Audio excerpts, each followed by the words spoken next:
Vinheta Jatec Abertura. Ícone de boneco correndo, segurando um chapéu de formatura. Setas cruzam a tela de baixo para cima. Uma sequência de imagens aparecem onde o boneco passa por etapas e chega à formatura. Logo é Jatec. Curso técnico em administração, Sistema Integrado da Qualidade. Compreender a normatização e certificação de sistemas e processos. Olá, aluno e aluna. Seja bem-vindo à competência 2 da disciplina de Sistema Integrado da Qualidade. Davidson Ricardo. Descrição. Ele está em pé, é pardo, cabelo preto, curto, olhos castanhos. Veste camisa branca e azul, listrada, manga longa. Gravata cinza e preta, listrada. Calça preta, visto da cintura para cima. Nessa semana, nós vamos abordar alguns conceitos e definições acerca da normalização, da padronização, os órgãos reguladores e certificadores, os selos de certificação, a série ISO 9000, as normas que integram a série ISO 9000, bem como o anexo SL. Para isso, eu estou aqui na Universidade Federal de Pernambuco, onde eu vou ter uma conversa, um bate-papo com a professora Renata Maciel, que é líder do Departamento de Pesquisa, de Gestão da Qualidade e Produtividade, é docente do curso de Engenharia da Produção, doutora e mestre em Engenharia da Produção, também em Engenharia Civil. Imagem de estacionamento de universidade.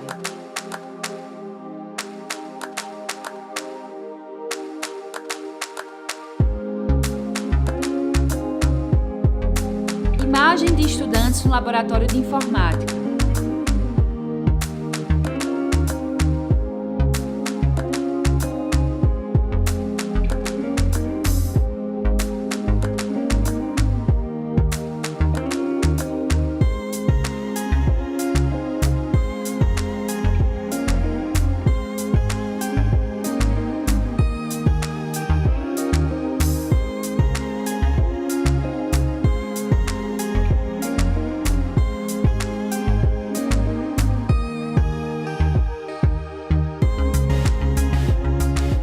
Olá, professora. Muito obrigado por ter aceito o nosso convite. Renata Maciel. Descrição. Ela está sentada, é branca, cabelo preto, longo, olhos castanhos. Veste blusa vermelha, saia preta. Usa brincos pequenos, anéis e colar dourados. Visto da cintura para cima. De bater esse papo legal sobre os assuntos pertinentes à qualidade e que vai ajudar o aluno a entender um pouco mais do que é a qualidade. Então, para começar o nosso bate-papo, eu vou perguntar o que é a qualidade. Primeiramente, eu gostaria de agradecer esse convite. E antes de definir o que é qualidade, é importante ressaltar que existiram importantes especialistas que tiveram um papel relevante no processo de implementação da qualidade no Japão, nos Estados Unidos e posteriormente no Brasil. Um deles é Juran. Juran, ele tem uma definição bem curta, porém bem esclarecedora, que é o quê? Qualidade é adequação ao uso. Ou seja, é você adequar um produto ou serviço ao consumidor. E o conceito da qualidade ele foi amadurecendo com o tempo, né? E inserimos o termo total, ou seja, qualidade total. Hoje trabalhamos muito o quê? O GQT, Gestão da Qualidade Total. E o que seria isso, né? O que seria esse termo adicional total? O autor Palladini, né, muito respeitado hoje, ele também define o quê? Que é a característica tanto de um serviço quanto de um produto de atender totalmente o consumidor. E o que seria esse totalmente? Totalmente é o quê? É você superar as expectativas desse cliente, torná-lo muito satisfeito, até no estágio de encantamento. E o que acontece? Quando o cliente ele está muito satisfeito, ele retorna, né, para usufruir daquele serviço, para adquirir aquele produto. Então, a empresa ela consegue fidelizar esse cliente. E qual é a consequência disso? Ela vai aumentar a sua receita e vai ter maior lucratividade. É bem complexo o conceito de qualidade, como vocês podem ver, ele foi evoluindo ao longo do tempo, né? Mas tem outra dúvida que os alunos eles confundem, a questão da normalização e da normatização. O que é a diferença entre as duas? São duas palavras extremamente parecidas, né? Estão contidas no dicionário, tá? Existentes no dicionário, porém os gestores, às vezes, eles confundem no seu dia a dia, né? A normalização com L, né? Ela está muito ligada ao quê? Quando a empresa ela implementa requisitos que são estabelecidos por normas, e essas normas elas têm que ser o quê? Reconhecidas e consagradas por organismos externos, como o ISO, como o Inmetro. Então, a empresa que passa por um processo de normalização, ela está o quê? Por exemplo, se certificando pela ISO 9001, se certificando pela ISO 14001, que é de meio ambiente, se certificando pela ISO 45001, que é de segurança do trabalho. Já a normatização com T é o quê? É quando a empresa ela estabelece normas internas. Normalmente são normas para o quê? Para melhorar a conduta dos seus colaboradores, melhorar o convívio dos colaboradores, melhorar a produtividade. Um exemplo, uma empresa ela estabelece uma norma em que limita o tempo de utilização de celular em um determinado ambiente de trabalho, ou então utilização de rede social. Então, são normas estabelecidas, né, pela própria organização. Entendi, professora. Então, no caso da normalização, ele dá seguimento à padronização, né? Exatamente. E o que é a padronização? A padronização, ela já vem desde a administração científica, né, sob o comando de Taylor, né, é um dos princípios da organização racional do trabalho. E a ideia da padronização é qual? Né? É você uniformizar os seus processos. Uma vez que você consegue, que não é uma coisa tão simples, primeiro a empresa ela tem que o quê? Ela tem que conhecer os seus processos, verificar qual a melhor forma de conduzir uma atividade, um processo. Quando ela estabelece a melhor forma, ela faz o quê? Ela torna aquilo como uma referência e um padrão. E a partir dali todos vão seguir aquilo ali. Então, uma vez que a empresa consegue padronizar, ela vai o quê? Uniformizar, homogeneizar os processos. E com isso, o que acontece? A empresa consegue, muitas vezes, diminuir seus custos adicionais, ser mais produtivo. Então, a padronização, a própria implementação da ISO 9001, ela incentiva, né, e ela estabelece a prática da padronização em qualquer tipo de organização, seja pequena, média ou grande. Então, é de suma importância a questão da padronização. E a padronização, ela leva a certificação. E o que viria a ser essa certificação da qualidade? A certificação da qualidade, na verdade, nós temos a certificação, que, na verdade, é um documento que ele comprova que a empresa ela segue todos os requisitos da ISO 9001, tá? E esse documento ele é obtido através de quê? De um processo de auditoria externa, tá? Normalmente conduzido por um organismo certificador credenciado.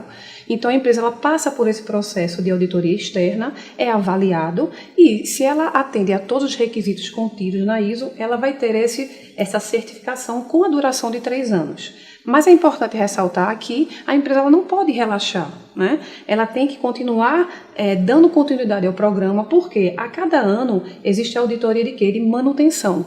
Então, a empresa ela tem que estar sempre procurando melhorar o seu sistema de qualidade.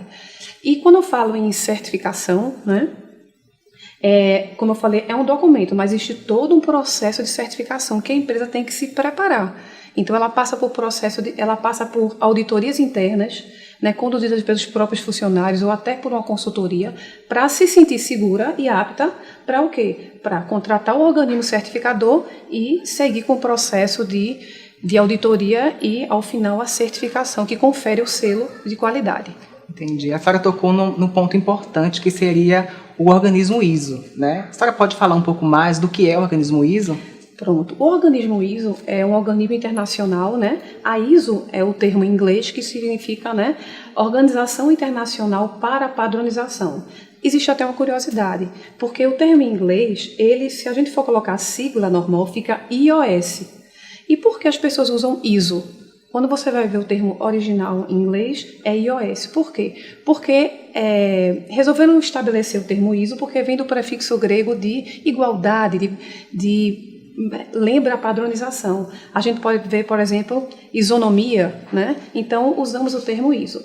Voltando ao organismo, né? Ele é um organismo, vamos dizer assim, o mais representativo no mundo. Existem outros organismos também, mas ele transita por várias áreas, segmentos, setores. Então, ele tem um número muito grande de normas que envolvem várias áreas.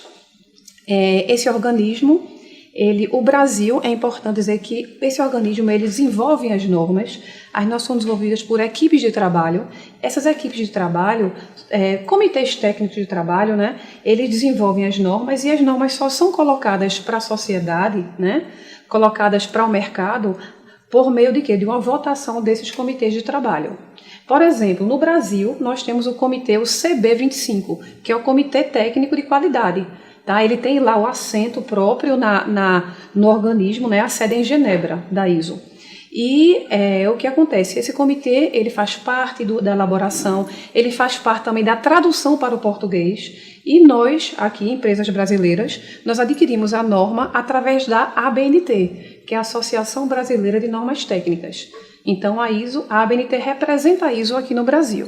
Entendi, professora. Já que a senhora tocou que a ISO ela transita, né, por diversos setores, por diversas áreas, é importante saber o que seria a ISO 9000. A série ISO 9000, as normas integrantes em relação a essa série ISO 9000 e qual a relação que essa série ISO 9000 tem com o ciclo PDCA. Certo. Uma pergunta bem importante. Por quê? Alguns autores eles falam família ISO 9000, série de normas ISO 9000, conjunto de normas ISO 9000. Não tem problema o nome. O importante é que é uma série, né, composta por 3 normas. Tá? A primeira é a ISO 9000. Ela é menor. No caso, ela envolve o quê? Fundamentos, vocabulários, ela é um glossário com definições importantes, para que o leitor, quando adquira a 9001, ele tenha, né, condições de entender plenamente. A ISO 9001, ela é voltada ao quê? A requisitos de certificação. Ela sim, a empresa precisa entendê-la plenamente e respeitar todos os requisitos dessa norma, tá? A ISO 9004, que são 3, né, a terceira, é interessante porque ela é voltada ao sucesso sustentado. É como se fosse, a empresa ela se certifica pela 9001, mas ela quer ainda assim implementar melhorias, ela quer trabalhar melhor seus indicadores, ela quer desenvolver técnicas para cada vez mais trabalhar com outras ferramentas. Então, a 9004 é uma melhoria, né? A empresa já tem que ter uma certa maturidade. E mais uma coisa interessante é que na ISO 9004, dentro do seu anexo, ela tem uma ferramenta. Ela tem uma ferramenta em que a empresa pode utilizar para avaliar o nível de maturidade em vários elementos, como avaliar em termos de liderança, em termos de gestão de relacionamento, gestão de processos. Então, ela, além de ser, né, dar várias diretrizes, ela tem uma ferramenta bem importante que a empresa pode utilizar. A senhora pode nos falar agora um pouco mais da ISO 9001? Qual a relação com o que seriam esses requisitos? A ISO 9001, né, antes de a gente falar propriamente da ISO 9001, ela foi criada em 87, né, e passou por várias revisões. Tá? Nós tivemos a revisão em 2008 e a última foi realizada em 2015. Por isso que toda vez quando você verificar uma norma e tiver 2 pontos o ano, mostra o quê? É o ano que foi realizado a última revisão pelos comitês de trabalho, como eu falei, né? Os comitês de trabalho contidos na ISO, na instituição, no organismo. E ela é composta por 10 seções. Antes, na versão anterior, é importante ressaltar, eram 8 seções, agora são 10. Aumentou, tornou mais complicada? Não. Houve uma reorganização e ficou ainda mais clara. Então, a última revisão foi feita justamente para isso.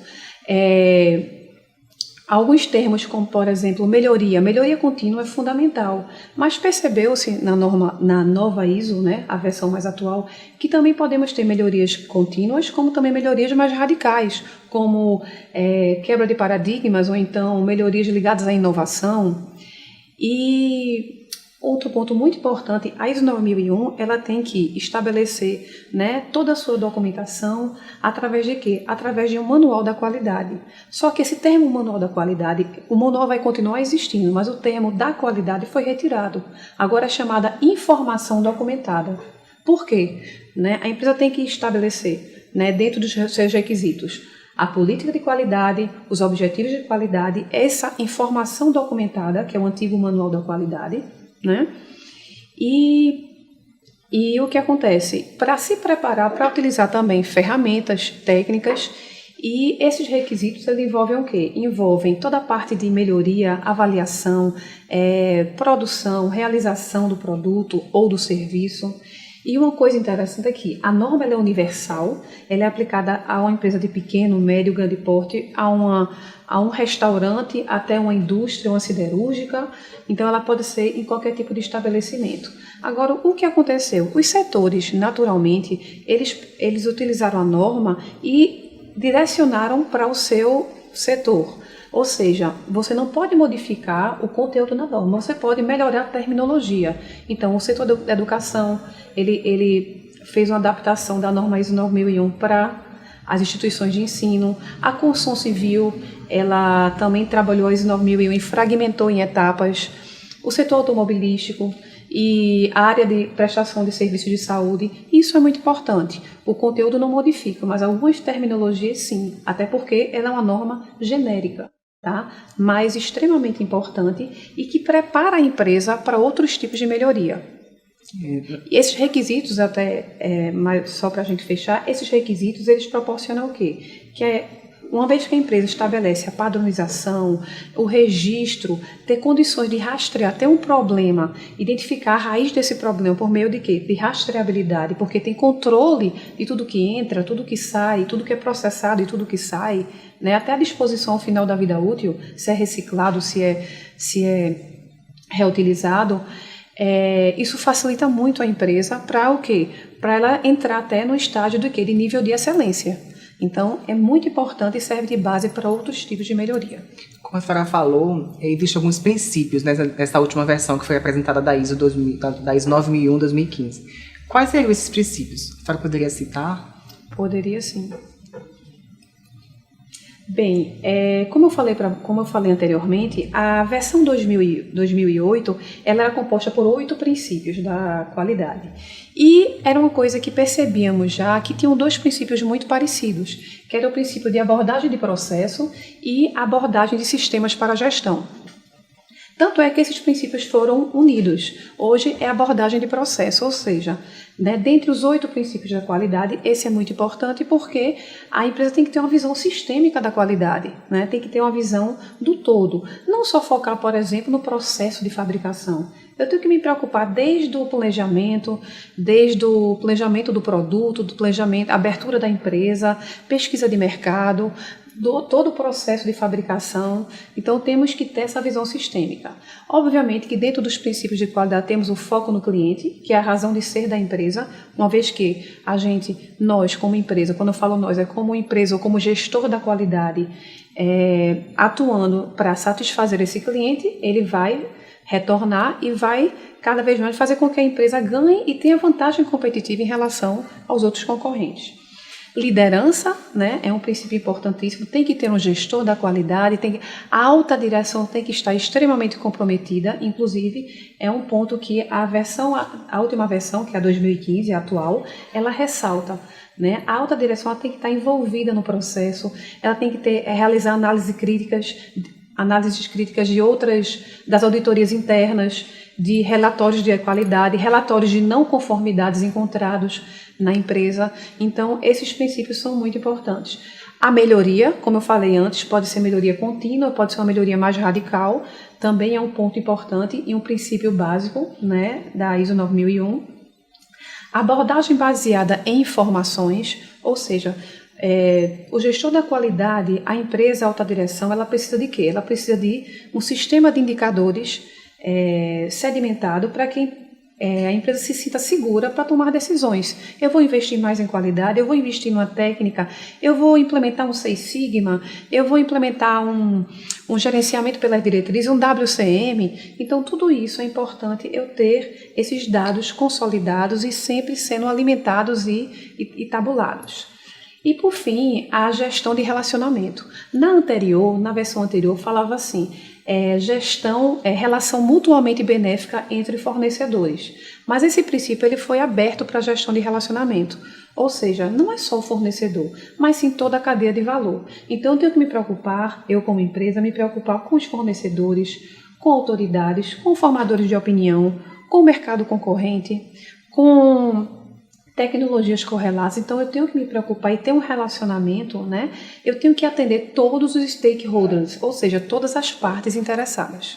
Ok, professora, já que a senhora já estabeleceu, né, quais seriam esses princípios importantes desta última versão, essa última versão também trouxe o anexo SL, que é chamado da estrutura do anexo SL. Poderia falar um pouco mais dessa estrutura? Esse anexo SL, ele é importante por quê? Essa estrutura é porque ele é composto de 10 seções. Essas 10 seções têm subseções, né? E por que esse anexo é tão mencionado? Ele tem um papel de quê? Ele tem um papel de integrar e uniformizar outras normas. Há uma tendência em que a trabalhar o sistema integrado de gestão. Então, quais são algumas normas que já têm esse anexo SL, que já estão nesse modelo? A ISO 9001, que é o que estamos falando, a 14001, que é de meio ambiente, e a nova que saiu agora em 2018, a ISO 45001, que é a de segurança e higiene ocupacional. Ela também está nessa disposição dos anexos. Do anexo SL. Esse anexo, o que é que ele compõe? Obviamente que são ISOs são normas que têm áreas diferentes. O conteúdo delas vai ter o direcionamento para cada área. Mas o escopo, né, a estrutura vai ser parecida. Por quê? Para facilitar a integração. Então, esse anexo ele é composto pelo escopo, referências normativas, a explicação dos termos e definições, o contexto da organização, a parte de liderança, apoio, suporte, operação e melhoria. E o que acontece? Uma vez que a empresa ela consegue integrar, por exemplo, existem outros tipos de integração, tem a ISO de responsabilidade social, eu estou dando um exemplo aqui dessas 3. A empresa que consegue integrar, ela facilita o quê? O processo de auditoria, tanto de certificação, como auditoria de manutenção, auditoria de recertificação a cada 3 anos. Uma curiosidade é que no Brasil, a gente ainda está caminhando, estamos amadurecendo, vamos chegar lá, mas estamos ainda assim. As empresas elas conseguem realizar auditorias de manutenção unificadas, mas ainda não conseguimos implementar, por exemplo, essas 3 normas de forma simultânea. Nos países desenvolvidos já é mais comum você realizar a certificação, né, a auditoria de forma unificada, mas estamos caminhando para isso. No Brasil hoje já conseguimos realizar auditorias integradas, né, de manutenção, tá? Que já com isso nós conseguimos o quê? Reduzir o tempo, sermos mais produtivos, otimizar recursos financeiros, recursos também de todos os tipos, tá? Então, o Brasil está caminhando para isso e tenho certeza que em breve já teremos empresas com essa maturidade, né, de implementar de forma simultânea, por meio do anexo SL, com apoio do anexo SL. Ok, professora, em relação o tema da nossa disciplina é Sistema Integrado da Qualidade, né? Como que a empresa ela pode integrar essas normas? Como nós falamos anteriormente, né, a integração pode ser feita no Brasil, como eu falei para vocês. O que acontece? As empresas elas certificam pelo 9001, normalmente, de qualidade, depois a ISO 14001 de meio ambiente, depois a 45001 de segurança. E depois que elas integram, elas certificam de forma separada. Eu estou falando muito, né, de certificação, mas o Sistema Integrado de Qualidade também pode apenas trabalhar com a ISO 9001 e outras ferramentas de qualidade. Tanto as ferramentas tradicionais da qualidade, ferramentas gerenciais, programas como 5S, Seis Sigma, WCM. Então, na verdade, um programa integrado, né, um sistema integrado de qualidade, ele engloba outras ferramentas que ajudam, que dão suporte, né, na implementação, na prática de qualidade, né, e no fortalecimento do sistema de qualidade. Então, todas as ferramentas fazem com que a empresa ela insira a prática da qualidade no seu dia a dia e na cultura organizacional. Entendi, professora. Eu quero agradecer. Esse momento ele está reservado para que você possa fazer suas considerações finais. Ok. Olha, a gestão da qualidade, né, a qualidade em si, a grande área qualidade, ela é muito importante e ela está inserida em vários cursos, desde o curso de administração, os cursos de engenharia, como engenharia de produção, engenharia de alimentos, engenharia de materiais, engenharia civil. Então, é uma área muito importante em que o profissional que possa trabalhar com essa área, né, ele possa transitar, ele consegue transitar em vários segmentos, né? Ela é tão importante que aqui, por exemplo, na Universidade Federal, aqui do Campus Agreste, nós temos um laboratório, né, em que os alunos desenvolvem pesquisas nas áreas de ISO 9001, como também normas de apoio, tá? Que são ISOs que não são certificáveis, mas que têm um papel importante e suportam 9001. E deixar claro que o grande desafio, a gente pensa que o grande desafio é só eu me certificar, a empresa certificar pela ISO ou atingir aquele nível de qualidade de excelência. Mas o maior desafio não é atingir o nível de qualidade, um alto nível de qualidade, ou produzir produtos e serviços com alta qualidade, mas manter os níveis de qualidade já conquistados. Isso é o maior desafio, é dar continuidade ao programa, é dar continuidade a todo o esforço dos colaboradores, do gestor, da alta direção, né? Então, fica aqui a importância de organizar os esforços, trabalhar com ferramentas, com normas, mas dar continuidade sempre, e sempre eu rodar o ciclo PDCA. Ok, professor, obrigado pela participação. E você, aluno, viu a abordagem que a gente fez aqui nesse bate-papo, que é muito consistente, muito considerável para que você possa entender, né, tudo que foi abordado na nossa competência. É importante que você sempre leia o e-book, também busque outras fontes de informações, né, faça as atividades, fique sempre atento ao prazo. Bons estudos e até a próxima. Som direto. Mariana Guerra. Imagens. Mariana Guerra. Audiodescrição. Jonara Medeiros Siqueira. Edição. Victor Lins. Entrevistado. Renata Maciel. Professor autor. Davidson Ricardo. Design educacional. Desiane Gomes Bazante. Coordenação do curso. Francisco Buarque Silva. Coordenação executiva. George Bento Catunda. Renata Marques de Otero. Coordenação geral. Maria de Araújo Medeiros Souza. Maria de Lourdes Cordeiro Marques. Videoaula produzida em junho de 2019